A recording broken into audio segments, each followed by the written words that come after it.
पर कथा करने का जो मुहूर्त है, समय है, वो पैसे से नहीं आता, वो तो ईश्वर कृपा से आता है। और कथा पैसे से हो भी नहीं सकती है, क्योंकि मेरे अंदर से जो निकल रहा है वो पैसे से नहीं आ सकता, ये चैलेंज है। और मैं खुद चढ़ाने लग जाऊं अपने ऊपर पैसा, मैं खुद ही, तो ये जैसे एटीएम सिस्टम है ना, ऐसा तो सिस्टम कथा का नहीं हो सकता। आप कार्ड डालिए, नंबर डालिए, पैसा निकालिए, ऐसा कथा का नहीं है। अगर ऐसे कथा का है तो मैं आपके ऊपर पैसा 10 लाख रुपए चढ़ाता हूँ, आप सुनाओ कथा। हाँ, अगर आप सुनाएंगे कथा तो आप क्या सुना देंगे? आप किताब में कुछ बातें लिखी हैं उनको सुनाएंगे, रट लिया होगा, पढ़ लिया होगा, या रट लेंगे या तो फिर यहाँ रख के बोल लेंगे, पन्ना पलट पलट के।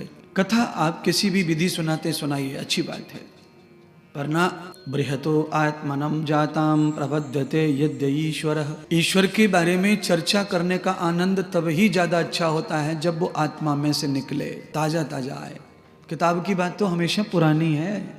और देखो, किताब पढ़ते समय आदमी को बोर क्यों लगता है? पुराना कपड़ा अच्छा नहीं लगता आदमी को, मजबूरी में पहनता है। ऐसी किताब जो अच्छी नहीं लगती, मजबूरी में। और आपकी आत्मा में जो ब्रह्म बैठा है, परमात्मा जो आपके शरीर में व्यापक है, बैठा है, और जब वो परमात्मा अंदर से कथा सुनाने की इच्छा जाहिर करता है, और जब वो कथा सुनाता है और किसी इंद्रदेव जैसे शरीर को यूज कर लेता है, अपनी आवाज माइक बना करके बाहर फेंकता है, तब उसे आनंद होता है, और तब श्रोता को भी आनंद की प्राप्ति होती है। यद अंतरम तद बाह्य रूपम। ब्रह्मा जी के बड़े पुत्र हैं श्री मनु महाराज।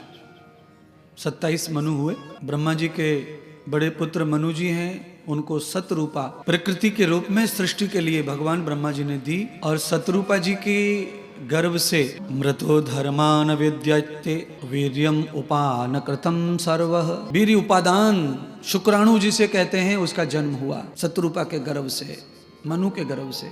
शुक्राणु का जन्म होता है तो मरण धर्मा होता है, वो उसे मरना है। और भोजम कर्म विभूषितम कालांतरे युक्तम भव। पिछले जन्मों का, पिछले कर्मों का फल भी भोगना है उसको, जो शुक्राणु से पैदा होगा उसको। और जो देखिए बिना शुक्राणु का कोई पैदा होगा, उसको कोई फल नहीं भोगना है। वो क्या है? अचित्यम अजन्मा अनंत युक्तम। वो ब्रह्मा जी के शरीर से आएगा, विष्णु के शरीर से जो आएगा उसे कुछ भोगना नहीं है, वो केवल आनंद भोगने के लिए आया है। और भैया शुक्र से, शरीर के प्रयोगों से जो बच्चे पैदा होते हैं वो मरण धर्मा भी हैं, और दुख भोगता भी हैं, सुख भोगता भी हैं, बंधन कारक भी हैं, नरक स्वर्ग सब उनसे जुड़े हुए। शत्रुपा के गर्भ से 3 कन्याओं का जन्म हुआ, 2 पुत्रों का जन्म हुआ। कथा आप सुनते रहते हैं हमेशा। नाम बताना चाहूंगा कन्याओं का। आकृति बड़ी कन्या है, देवहूति मध्यली कन्या है, कनिष्काम एव प्रसूतिभ्याम। सबसे छोटी जो कन्या है वो नाम प्रसूति है उनका। आदित्यान वर्णश्च।